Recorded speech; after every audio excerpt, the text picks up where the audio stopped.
Hello दोस्तों, कैसे हैं आप। अक्सर मैं आपके सामने नई नई जानकारी लाता रहता हूं। पहली बार हमारे मध्य प्रदेश में नियमित शिक्षक की भर्ती हो रही है, उससे रिलेटेड बुक्स मैंने अपने फेसबुक पेज @अतुल कुमार शर्मा 09 पर पोस्ट कर दी, यहाँ पर शेयर की है मैंने सीटेट की बुक्स और साथ में वर्ग 3 की बुक्स। आपको किसी भी कॉम्पिटिशन से रिलेटेड बेस्ट बुक्स चाहिए, बिल्कुल आप मुझे मैसेज कर सकते हैं।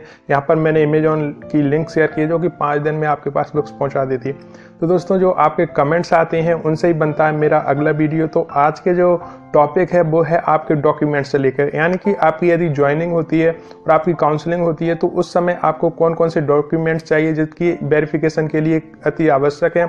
और साथ में ये भी पूछा जा रहा है कि रनिंग वालों को मौका मिलेगा कि नहीं मिलेगा ज्वाइनिंग का, तो उसके बारे में भी बात करेंगे। और ये भी कहा जा रहा है कि सर इस बार मार्कशीट से काम चलेगा, ये हमें डिग्री चाहिए, क्योंकि यूपी में डिग्री मांग ली गई थी, तो क्या डिग्री चाहिए, तो उसके बारे में भी हम बात करेंगे। वीडियो शुरू करने से पहले आप सभी को तहे दिल से धन्यवाद। सभी गुरुजनों का बहुत आशीर्वाद मिल रहा है जिससे कि मैं नए नए वीडियो ला पा रहा हूँ। कल मैंने कहा था कि मैं शायद चैनल डिलीट कर दूं या कर दूं, तो बहुत से भाई बहन जो थे वो दुखी हो गए। तो दुखी ना हो, आपका प्यार है, आपका सपोर्ट है, तो मैं लाइफ टाइम इस YouTube पर वीडियो डालता रहूँगा। कोई दिक्कत नहीं है, कोई परेशानी नहीं है। आप जैसे गुरुजनों का आशीर्वाद रहा तो डेफिनेटली मैं बहुत अच्छी वीडियो लाऊंगा, हर कंपटीशन से रिलेटेड वीडियो लाऊंगा। तो आप बिल्कुल भी चिंता ना करें, बिल्कुल भी दुखी ना हो, मेरे वीडियो आ रहे हैं और आते रहेंगे। और अभी हमें वर्ग 3 की फाइट जो है वो अच्छे नंबरों से जीतनी है, यानी कि 1 और 2 में जो आप नहीं कर पाए वो वर्ग 3 में आपको करके दिखाना है, यानी बेस्ट नंबर आपको लाने हैं और आप डेफिनेटली लाओगे। जो मेरा वीडियो देख रहा है वर्ग 3 में, उसके इतने अच्छे नंबर आएंगे कि वो कट ऑफ में टॉप 10 में आने वाला है। ये आप अपने मन में मान लें, इसको सत्य बनाना है। और सत्य ये तभी बनेगा जब आप अच्छे से कूल माइंड से, शांत से, प्रसन्नता से और शांत मन से अच्छे से तैयारी करेंगे। तो दोस्तों चलें वीडियो शुरू करें। पहला क्वेश्चन यही है दोस्तों कि इसमें कौन कौन से डॉक्यूमेंट लगेंगे। तो दोस्तों, जैसे कि आपने फॉर्म फिल किया है, उस समय जो भी डॉक्यूमेंट्स मांगे गए थे वही डॉक्यूमेंट्स इसमें लगने हैं। फिर भी मैं दोहरा देता हूँ, 10th क्लास की मार्कशीट लगनी है, क्योंकि उसमें आपकी डेट ऑफ बर्थ लिखी रहती है, तो उस हिसाब से, या फिर आपकी कितनी उम्र है उसी हिसाब से गणना की जाती है। इसके बाद आपको इंटर की मार्कशीट चाहिए। और इसके अलावा वर्ग 2 या 1 में बात करें तो ग्रेजुएशन वर्ग 2 में मांगा गया था और पोस्ट ग्रेजुएशन वर्ग 1 में मांगा गया था, तो उसकी आपको मार्कशीट चाहिए।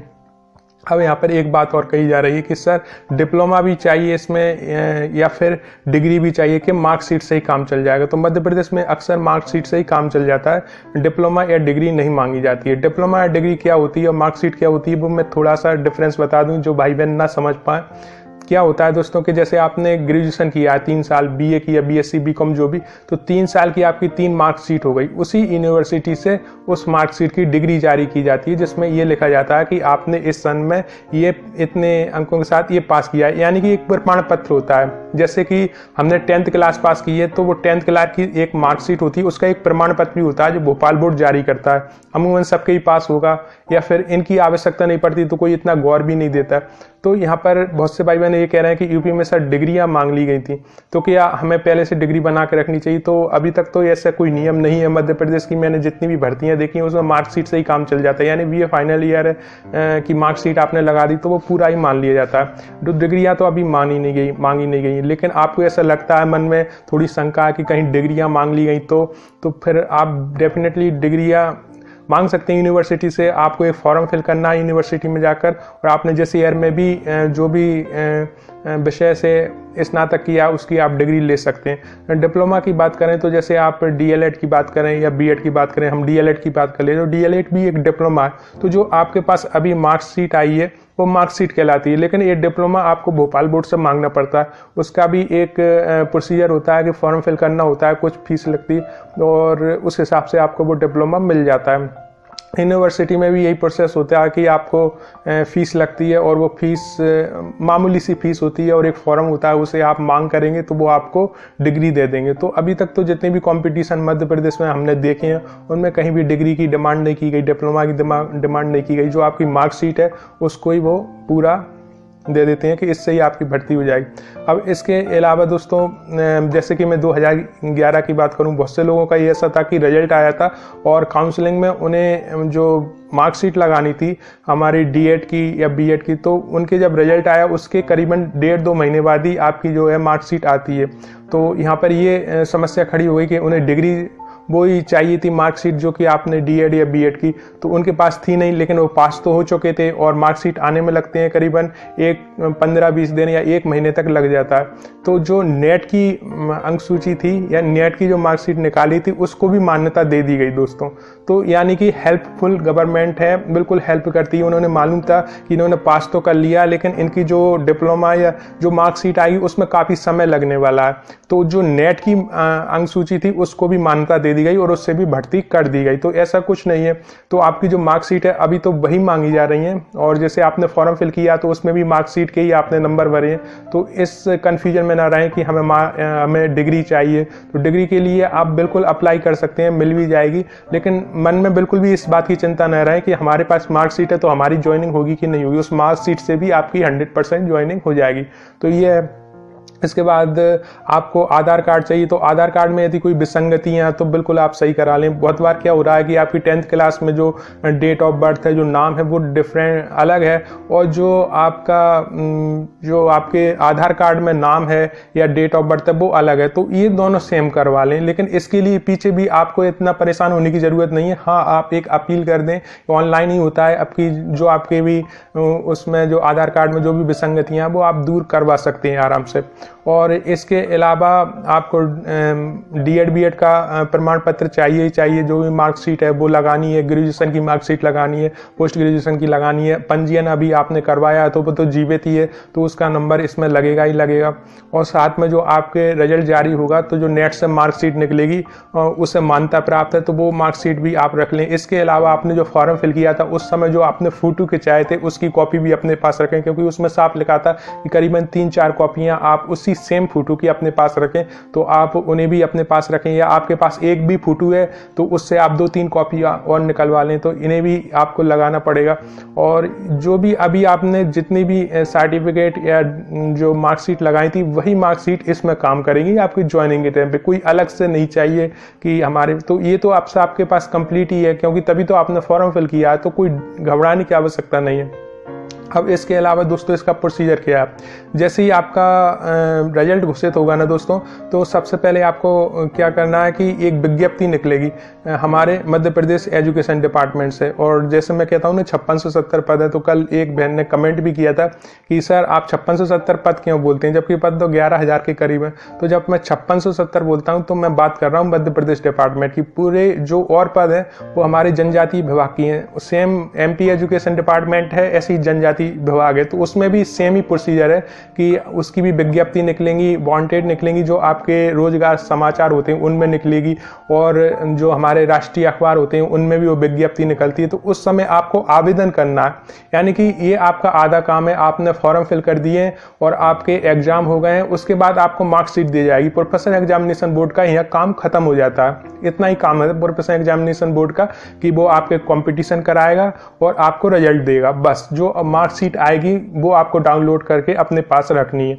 ठीक है, तो इतना काम तो हो गया। अब इसके बाद का काम किसका है? एमपी एजुकेशन डिपार्टमेंट का। जो उनकी पोस्टें निकली हैं, जैसे 56 से 70 पोस्टें आपके वर्ग 2 में निकाली हैं, और 17,000 के लगभग करीबन वर्ग 1 में निकाली हैं, और बाकी की जो पोस्टें हैं जिन्हें मिलाकर 11,000 से ऊपर हो जाती हैं वर्ग 2 की, या 20,000 से ऊपर हो जाती हैं वर्ग 1 में, वो आपके जनजातीय विभाग की हैं। तो सेम प्रोसीजर उनका है, वो भी ऐसे ही ऐड निकालेंगे, विज्ञप्ति निकालेंगे आपके रोजगार निर्माण में या फिर राष्ट्रीय अखबार में। तो वहाँ पर आपको अप्लाई करनी है। तो अप्लाई करने का क्या प्रोसीजर, हम एमपी एजुकेशन डिपार्टमेंट की बात कर लेते हैं। तो जैसी विज्ञप्ति निकलेगी रोजगार निर्माण में, तो उसमें आपसे आवेदन मांगे जाएंगे कि इतने इतने आवेदन है, और इसमें जो आपकी मार्कशीट है जो पास की है ना वो आपको लगाना कंपलसरी होगा। यानी कि कोई ऐसा आवेदन नहीं कर सकता कोई व्यक्ति जिसने कि पर्पस एग्जामिनेशन बोर्ड का ये एग्जाम दिया ही ना हो, क्योंकि वो जो मार्कशीट है ना वो कंपलसरी है और पास की मार्कशीट कंपलसरी है। यानी 75 नंबर में अभी हमारे जो रिजर्वेशन भाई बहन है वो पास माने जा रहे हैं और 90 नंबर में जनरल के लोग पास माने जा रहे हैं, तो उनकी वो पासिंग मार्कशीट आपको लगानी है। ठीक है, तो इसके MP ऑनलाइन द्वारा फॉर्म फिल किए जाएंगे। MP ऑनलाइन द्वारा फॉर्म फिल करके आपको जो भी जानकारी आपने अभी भरी थी, जैसे पर्पस एग्जामिनेशन बोर्ड की सेम वैसी की वैसी पूरी जानकारी आपको अपलोड करानी है। साथ में जो आपके डॉक्यूमेंट हैं उनकी जो भी जानकारी है वो उसमें आप लगा दोगे और इसके बाद इसका वेरिफिकेशन होता है। हर जिले में एक सेंटर बना दिया जाता है जहां पर शिक्षा विभाग के ही कुछ अधिकारी बैठते हैं जो कि आपका वेरिफिकेशन करते हैं। तो आपने जैसे कियोस्क के यहाँ पर ऑनलाइन कराया तो जो उनका कंप्यूटर है उस पर आपकी डिटेल्स आ जाएगी। एक आपको नंबर दे दिया जाएगा, वो नंबर आपको क्या है कि उस नंबर में एप्लीकेशन नंबर मान के चलो, या जैसे इसमें एप्लीकेशन नंबर था ऐसे ही एप्लीकेशन नंबर एक जारी कर दिया जाएगा। तो जहां पर भी आपके वो डॉक्यूमेंट चेक होंगे जिस जिले में, उसका आपको पता बता दिया जाएगा, या तो वो केस के खुद ही बता देगा या मालूम पड़ ही जाता है, आप उसकी चिंता नहीं करें, केस के भी बता ही देगा। तो वहां पर जाकर आपको पूरे ओरिजिनल डॉक्यूमेंट ले जाने हैं, जो भी है 10th क्लास की मार्कशीट हो गई, इंटर की मार्कशीट हो गई, आपके ग्रेजुएशन की मार्कशीट हो गई, आपके पोस्ट ग्रेजुएशन की हो गई यदि वर्ग 1 में भरा है, वर्ग 2 में ग्रेजुएशन की मार्कशीट चाहिए, इसके बाद आपकी B.Ed की मार्कशीट हो गई, D.Ed की मार्कशीट हो गई, आपके जीवित पंजीयन हो गया रोजगार कार्यालय का, इसके बाद आधार कार्ड हो गया आपका।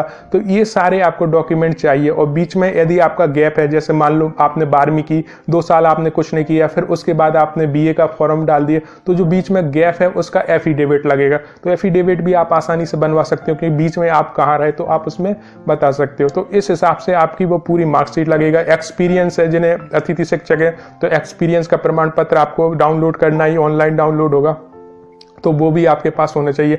ये सारी ओरिजिनल चीजें, और जो आपके पास इनकी एक फोटोकॉपी, एक सेट वो और एक ओरिजिनल का आपको लेके जाना है। और जो आपने फोटो लगाया था पर्पस एग्जामिनेशन बोर्ड पर, सेम वही फोटो आपको लेकर जाना है। ठीक है, अब जैसे ही आप सेंटर पे पहुंचोगे ना तो वो दोनों ही चीजें मिलाएंगी।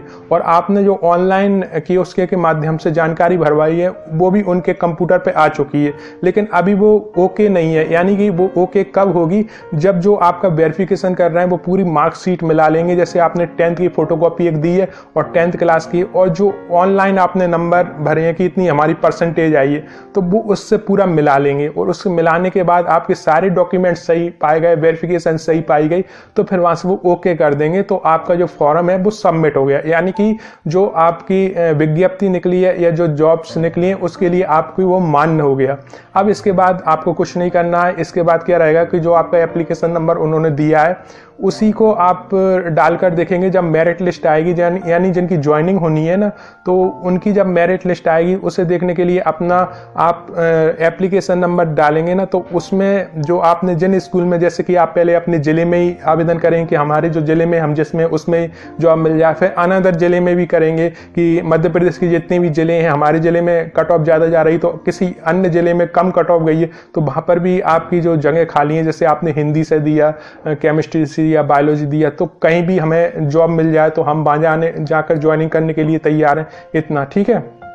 तो इस हिसाब से आप उसमें भरेंगे फॉर्म कि हमें पहले अपने ज़िले में चाहिए, फिर अनदर ज़िले में भी मिल जाए तो कोई दिक्कत नहीं, हम वहाँ पे भी ज्वाइन कर सकते हैं। तो जो मेरिट लिस्ट आपकी बनेगी, यानी आपके जो अंक आए हैं पर्पस एग्जामिनेशन बोर्ड की मार्कशीट में, उससे मिलाकर जिस स्कूल, जिस जिले की जिस स्कूल में आपने आवेदन किया है और वहीं पर दूसरे ने आवेदन किया, तो ऐसे जिनके सबसे अच्छे मार्क्स हैं वो उस लिस्ट में आ जाएंगे। उस स्कूल में उनके लाने लेटर जारी हो जाएगा, यानी आपको वो स्कूल का नाम लिखा आ जाएगा कि इस स्कूल में आपने मांगा था, या तो आपके जिले में आ जाएगा, या आपकी मार्क्स कम है, यानी कि आपकी मार्क्स कम आए तो अनदर जिले में भी आ सकता है जहाँ पर कम मार्क्स वाले ने आवेदन किया और आपके उनसे ज़्यादा हैं, तो वहाँ पर भी आपको भेजा जा सकता है, जैसे कि आपने स्कूल मांगे। ठीक है, तो उसके बाद आपको उस स्कूल में डॉक्यूमेंट वेरिफिकेशन के लिए सेम प्रोसीजर है कि जो आपका एक तो ऑनलाइन जारी हो जाएगा आपका प्रमाण पत्र के आपको इस स्कूल में ज्वाइनिंग करनी है इस डेट में,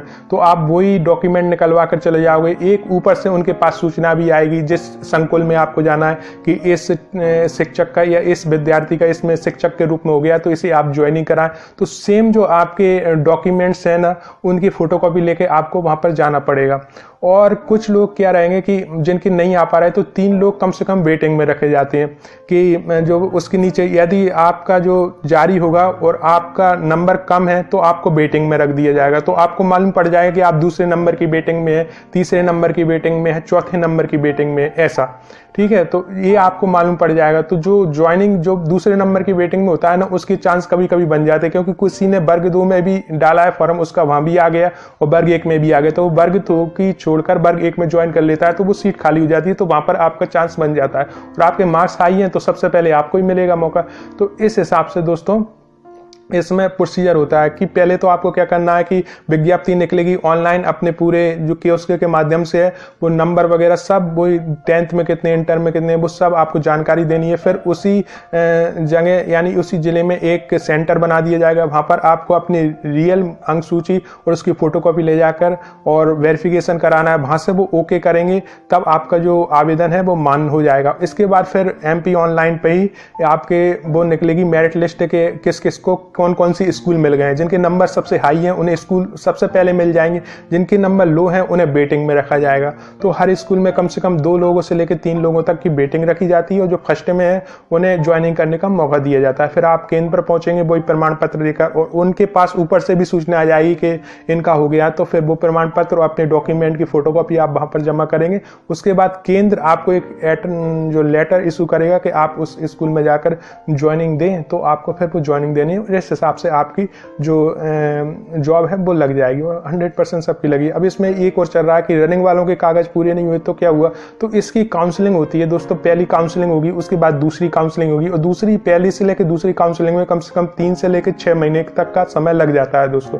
तो ये ना सोचें कि अभी हमारे डॉक्यूमेंट पूरे नहीं हुए, क्योंकि इसमें ये लिखा था, पहले तो ये कहा गया था कि जब आपके कंपटीशन हो रहा है उस समय आपके पास पूरे डॉक्यूमेंट्स होने चाहिए। फिर बाद में इसमें नियम में बदलाव कर दिया गया और ये कहा गया कि जब आपकी ज्वाइनिंग होगी उस समय आपके पास पूरे डॉक्यूमेंट होने चाहिए, चाहे हम ग्रेजुएशन की बात करें और चाहे आपके डिप्लोमा जो कि लास्ट ईयर में थे B.Ed में या D.Ed में, तो उन सबको ये राहत मिल गई थी, ठीक है। तो आपकी जब ज्वाइनिंग होगी उस समय आपके पास कंप्लीट डॉक्यूमेंट होने चाहिए, उससे पहले नहीं भी है तो कोई दिक्कत नहीं। तो मान लो आपकी फर्स्ट काउंसलिंग हुई हो, किसी भाई का रिजल्ट नहीं आया या किसी की एग्जाम नहीं हुए, तो उसके बाद भी काउंसलिंग होगी। यानी कि ये जो मार्कशीट होती है वो 3 साल तक की भर्ती के लिए होती है। तो अभी से लेके यानी हम 2019 में बैठे, यहाँ से लेके 3 साल तक आपकी भर्ती हो सकती है, बीच बीच में और भी पद निकाले जा सकते हैं। तो काउंसलिंग का मतलब क्या होता है कि पहली काउंसलिंग कर दी, उसमें जितने फॉर्म फिल हो गए, पद भर गए, उसके बाद कईयों ने जॉब छोड़ दी है, कई नए पद सृजित हो गए हैं, कईयों ने ऐसा है कि कोई दूसरा उन्हें एग्जाम में क्वालिफाइड हो गए तो वो अपनी पोस्ट छोड़ जाते हैं। कई ऐसे होते हैं कि वर्ग 2 में उन्होंने ले लिया, फिर वर्ग 1 में हो गया तो वर्ग 2 की छोड़ जाते हैं। तो वहां पर जो पद खाली बचते हैं उसकी फिर सेकंड काउंसलिंग होती है। तो 3 से लेके 6 महीने तक का बीच का टाइम लगता है, उसमें आपका सारे कागज पूरे हो सकते हैं। फिर तीसरी काउंसलिंग होती है और कई बार चौथी भी काउंसलिंग हो जाती है। तो ये डरने की आवश्यकता नहीं है कि रनिंग वालों का क्या होगा। रनिंग वालों को मौका दिया गया तो डेफिनेटली उन्हें लाभ मिलेगा ही मिलेगा। तो रनिंग वालों को भी यहाँ पूरी चांसेस हैं। ये आपके पूरे फुल डॉक्यूमेंट्स हैं जो कि आप अभी एग्जाम दिए हैं, उसमें जो डॉक्यूमेंट्स लगे हैं सेम वैसे की वैसे प्रोसीजर है। प्रोसीजर मैंने आपको समझा दिया, तो यही है दोस्तों। तो यहाँ पर डरने की, घबराने की कोई आवश्यकता नहीं है, ऐसा भागने की आवश्यकता नहीं, क्योंकि बहुत से लोगों को ये कंफ्यूजन हो गया कि सर मार्कशीट की जगह यदि डिग्री मांग ली गई तो अभी मध्य प्रदेश से किसी भी कॉम्पिटिशन में डिग्रियां नहीं मांगी गई, मार्कशीट से ही काम चल जाता है। और ये है कि डिग्री मांग ली जाएगी तब भी आपको समय दिया जाएगा, क्योंकि मध्य प्रदेश में शायद बहुत कम लोग हैं जिनके पास डिप्लोमा या डिग्री के लिए उन्होंने आवेदन किए होंगे, क्योंकि मार्कशीट से ही काम चल जाता है। तो फिर क्यों हम उनको लें। तो उस हिसाब से तो अभी तक तो मांगी नहीं गई, तो इसके भी आप बिल्कुल ही फिक्र ना करें दोस्तों, ठीक है। और कोई भी नए नियम आते हैं, नए नियम बदलेंगे या उस समय विज्ञप्ति जारी होगी उसमें भी नियम बताए जाएंगे, तो मैं डेफिनेटली आपके साथ वीडियो शेयर करूंगा ही करूंगा। और जो आपकी काउंसलिंग होती है वो करीबन 1 महीने चलती है। तो ऐसा भी नहीं है कि आज आपकी विज्ञप्ति निकली और आज की आज कराना जरूरी है, ऐसा नहीं है। 1 महीने तक आपकी काउंसलिंग चलती रहती है। तो शुरू में तो काफी भीड़ होती है, बाद में तो भीड़ बिल्कुल खत्म हो जाती है। तो आराम से आप अपने डॉक्यूमेंट वेरिफिकेशन करा सकते हैं, सब कुछ करा सकते हैं। और जो आपकी विसंगतियां हैं, ऐसी कि 10th क्लास में बहुत से लोगों ने कहा कि सर मेरे पिता का नाम 10th क्लास में ये था, लेकिन इंटर की अंक सूची में अलग हो गया, तो इससे कोई दिक्कत तो नहीं आई, कोई दिक्कत नहीं आई, छोटी छोटी सी चीज़ें तो इनसे नहीं। हाँ, दिक्कत कहाँ आती है, मैं आपको सीधी सी बात बताऊं कि आपने कोई फर्जी डॉक्यूमेंट बनवाए हैं या फर्जी कोई ऐसी चीज़ें भर दी, जैसे कोई क्या कहते हैं कि गेस्ट टीचर नहीं था और उसने लिख दिया गेस्ट टीचर की मुझे 25% का आरक्षण मिल जाएगा, और वहां पर आपसे मांगा जाएगा सर्टिफिकेट, आपके पास है नहीं, तो वो फर्जी आपने एक उसमें भर दी है, तो वो वहां पर दिक्कत हो जाती है। और वैसे कोई दिक्कत नहीं है, थोड़ी थोड़ी विसंगतियां हो जाती हैं, जैसे कि आपके 10th क्लास में पिता का नाम अलग था, इंटर में अलग हो गया, लेकिन आपका नाम तो सेम ही है, तो कोई दिक्कत नहीं है, इसमें आप ज्यादा चिंतित ना हो, आराम से आप करें। और गवर्नमेंट है, प्रशासन है, वो बिल्कुल सपोर्टिव है, वो आपकी हर एक परेशानी को समझता है। तो ऐसा नहीं है कि कोई आपको परेशानी हो तो वो निराकरण नहीं करेगा, हाल हो जाएगा। यदि डिग्री डिप्लोमा में मांगे जाते हैं तो उसके लिए काफी समय दिया जाएगा, तो बिल्कुल भी चिंता न करें। हालांकि मांगे नहीं जाएंगे, चूंकि एक भाई ने पूछा था, यूपी से थे वो, तो कह रहे थे कि यहाँ पे मांग लिया गया, तो मध्य प्रदेश में ऐसा है कि, तो मध्य प्रदेश में अभी किसी भी कंपटीशन में कहीं भी ऐसी मांगे नहीं गई, मार्कशीट से ही काम चल जाता है। तो दोस्तों, ये वीडियो ऐसा ही था कि मुझे कुछ नियम शेयर करने थे। आपको अच्छा लगे तो इसे लाइक कर देना, शेयर कर देना, और जिन भाई बहनों ने अभी तक हमारा चैनल सब्सक्राइब नहीं किया तो प्लीज़ सब्सक्राइब कर देना। आपने इस वीडियो को इतना समय दिया उसके लिए आपको तहे दिल से धन्यवाद दोस्तों।